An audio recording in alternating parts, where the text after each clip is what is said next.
नमस्कार साथियों, आप सबका बहुत बहुत स्वागत है। मैं आशा करती हूँ कि आप सब स्वस्थ होंगे, घर पर होंगे और सुरक्षित होंगे।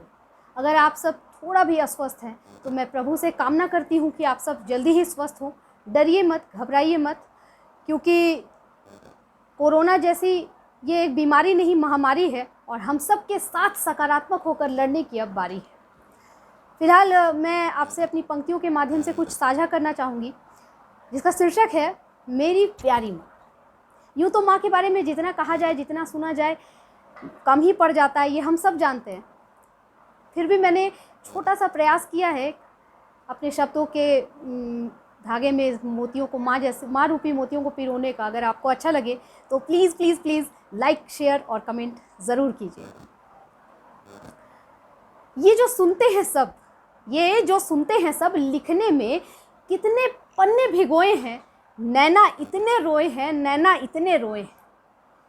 जो कहते कहते रुक जाए लब, तो संयम से काम लेना। जो फिर भी भीगे नैन मेरे, तो यारो मुझे थाम लेना। माँ एक शब्द नहीं, मेरी पूरी दुनिया होती थी। तब मैं भी अपनी माँ की प्यारी सी मुनिया होती थी। मैं लड़ती थी, झगड़ती थी, जो वो बिगड़ती थी तो मैं अकड़ती थी। सुबह सवेरे उठ के वो घर के सारे काम निपटाती थी, मुझे पढ़ाने की खातिर सिलाई करती जाती थी। स्कूल को देर हो जाती थी, वो कोर कोर खिलाती थी। लाडो गुड़िया रानी कह के वो मुझे बुलाती थी। जन्मदिन पे मेरे वो मुझे परी बनाती थी, राजकुमारी बनाती थी। मेरी लंबी आयु की खातिर वो मंदिर ले जाती थी। पैदा होके कितना बड़ा काम किया, ऐसा मुझे जताती थी। इतने पैसे होते नहीं थे, न जाने इतना कुछ कैसे कर जाती थी। अब मैं थोड़ी बड़ी हुई, वो मुझे काम अराती थी। काम अराना मतलब काम बताना, ये कर दो वो कर दो। वो मुझे काम अराती थी, मैं सीधे से ना कहती और उसे सताती थी। टीवी पे रेसिपी देख उस पर हुक्म चलाती थी। वो हंसती कहती तेरे बाप की नौकर हूँ, मैं हाँ कह के भाग जाती थी। अगले दिन वो टीवी वाले पकवान मुझे खिलाती थी। बदमाशियों पे मेरी वो बेलन कलछी जैसे शस्त्र उठाती थी और हर साल दशहरे में मुझे वो नए वस्त्र दिलाती थी।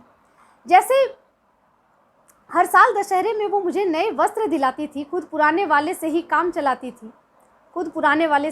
चलाती थी। अब मैं थोड़ी और बड़ी हुई, अपने पैरों पे खड़ी हुई। सामान ठीक से रखो, स्वेटर पहनो जैसी बातें वो मुझे बताती थी। तब मैं चिल्लाती थी। वो मुझ संग बैठना चाहती थी, मैं फ़ोन के बटन दबाती थी। जो दोष स्वयं का ना मानूं तो स्वयं से स्वयं का छल होगा। अनभिज्ञ थी मैं कि ऐसा मेरा आने वाला कल होगा। एक दिन उस देवी के जीवन का अंत हुआ। सुनो ज़रा यारों कि उसके आगे क्या मेरा जीवन पर्यंत हुआ। माँ तेरे साए वाली कमी बहुत ही खलती है। रिश्तों के नाम पे ये दुनिया मुझको छलती है। मामी, मासी, चाची, काकी सब लगता बेगाने हैं। सबकी अपनी दुनिया है माँ, जिसके सब दीवाने हैं। दुनिया तो बस अब औपचारिकताओं का मेला है। बहुत बड़ी लगती हूँ सबको, सबसे बड़ा झमेला है। तू सत्तू भात बनाती थी, वो स्वाद कहाँ से आता था। बताना माँ, बिटनून बनाने में क्या क्या डाला जाता था। मैं आपको बता दूं, बिटनून अगर आप सब वैसे जानते ही होंगे, बिटनून एक रेसिपी होती है काला नमक बनाने की, जिसमें बहुत कुछ पीपर वगैरह डालकर बनाया जाता है। और लिटरली मुझे आज भी नहीं पता, I don't know what is the recipe of बिटनून। बताना माँ, बिटनून बनाने में क्या क्या डाला जाता है। क्यों इतनी दूर बसी तू कि पता बता आ जाऊँ मैं। माँ अपना नंबर दे दे कि तुझको फ़ोन लगाऊँ मैं। पता है माँ, आवाज़ मेरी आज भी तुझे आती तो होगी। आज भी क्या है दर्द मेरा बिन कहे समझ जाती